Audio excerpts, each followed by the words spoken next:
Unom na ang nakalas sa nagpadayong one-time, big-time operation sa kapulisan sa Region 7 o sa mga sakop sa kasundaluhan sa Central Command. Apan posibleng musaka pa ang gidaganon tungod kay ang paghihap hangtod lang alauna kaganihang hapon.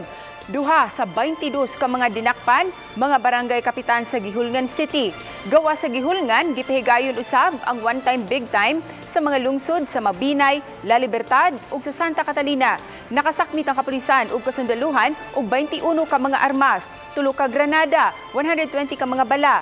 Nangulo sa kasundaluhan mao si Brigadier General Ignacio Madriaga, Commander sa 302 Brigade sa Central Command.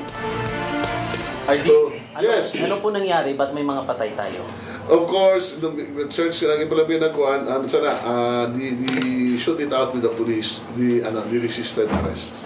Diba? So mo rin itabo. The police, according sa among tawag kay na naman diri, they defended themselves.